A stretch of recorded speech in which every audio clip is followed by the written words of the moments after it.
about 16 years ago, I'd taken a job at King's College Hospital, and they promised me a room in their hospital accommodation and then let me down at the last minute. And it just so happened that my brother had a friend of a friend who knew Valma and said, "Oh, I know this little old lady who sometimes has people to stay." When I told her that she was described in this way, well, she threw her head back and laughed her head off, as she loved to do. I thought that was very funny that she was described as a little old lady. I think she was about 70 at the time, but anyway.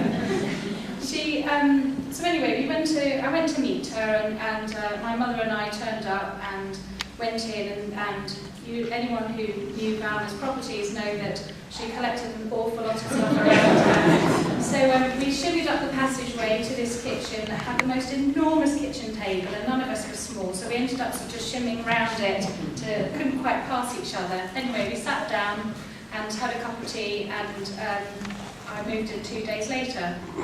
Anyway, Valma and I spent many an evening sat at that kitchen table over a bottle of wine, talking. We got on like a house on fire despite the age gap, and we just had a really lovely relationship. I remember that evening as we walked out, my mum saying to me, "Well, she likes cats, so you'll be all right, you've got that in common." And she really did love her cats. And how pretty she was. And it's funny because Valma, if ever you said to her, "Oh, you look really pretty," she'd always say, "Oh no, I'm the plain Jane." But I can't believe, looking at those photographs, quite how beautiful she was when she was younger. And certainly the day she went to Percy's wedding, we did her up like a dog's dinner, and she looked amazing. Anyway, going back to that time, she was a terrible hoarder. She never threw anything away. I used to have to put my rubbish in a bag and smuggle it out in the morning and put it in the bin on the way to work.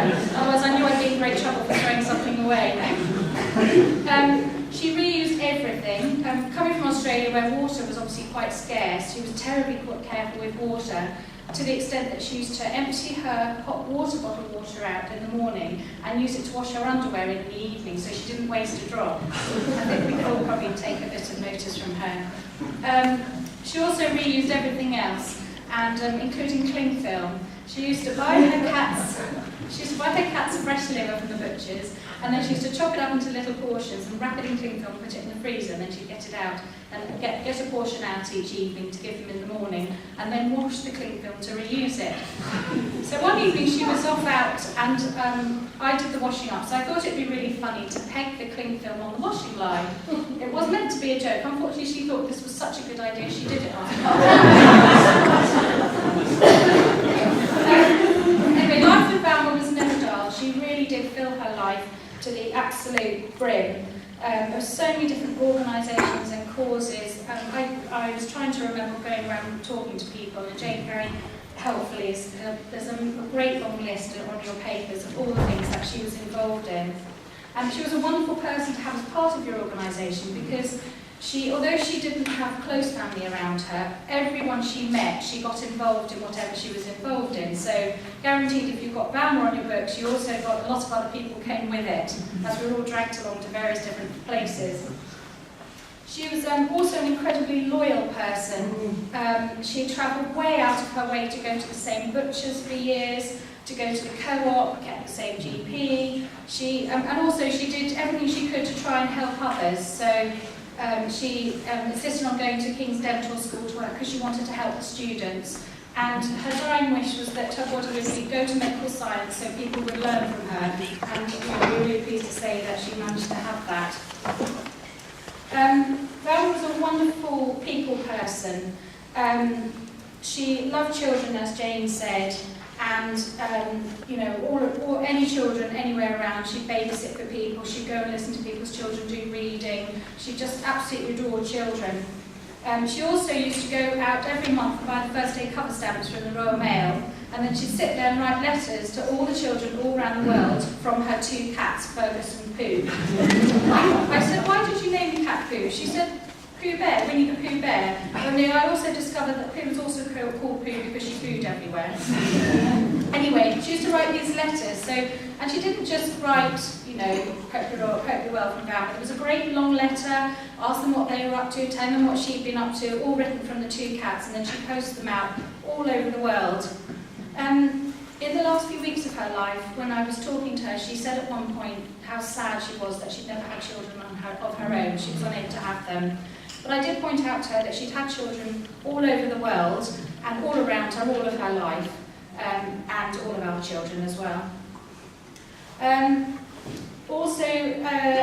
The whole thing about her being a people person, how many friends she had.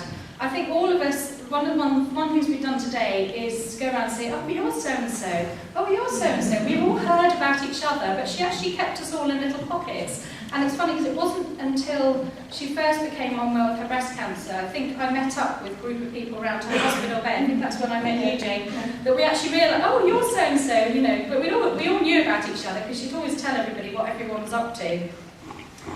Anyway, shortly after moving in with her, I lost all my grandparents. They literally went one after the other in 3 months. And I went from 3 grandparents to no grandparents. So I told Valma that I was adopting her. And so she became part of our family. But she was also part of Jane's family, Ramona's family, and obviously her ex-husband's family she remained very close to all her life as well. Anyway, when I first met her, and I said, what's your name? She said, I'm Valma, not Velma, and never Valley. Anyway, my son was allowed to call her Nanny Valley. She remained Nanny Valley until the day she died as well. Being part of all of our families, it was very interesting at Christmas time because you'd invite her for Christmas and there'd be an awful long delay before you actually got a response. And I believe that she was waiting to see how many offers she got, to see how many she could pack in, to go to as many of us as possible, so she could be part of everyone's Christmas. Anyway, my overwhelming memories of Valma, she was a vibrant, strong-willed character. She had the absolute energy of an ox. There was another friend of hers, Sarah, who's not able to be here today, and she went to visit her. They went on holiday together, and I can't remember where they went to, but I remember Sarah rang and had a long conversation about how Valma went over, and Sarah said she was a bit worried because Valma was a bit elderly, and she said that Valma walked her off her legs.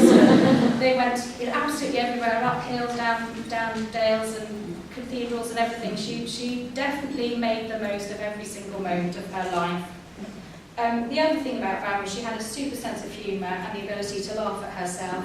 And I just remember us driving in Cornwall once, and we were talking about Goonhilly Earth Station. Well, Valma was describing it as Goon Willy, so of course we all fell about laughing. And it's the way she'd just throw her head back and laugh her head off, and even right towards the end, when her memory was going and she wasn't very well, you could still have a good laugh with her. So anyway, it's really nice to put some faces to names and to meet all of you. And I'd like to open the floor now to anyone else who'd like to stand and say how they knew Valma.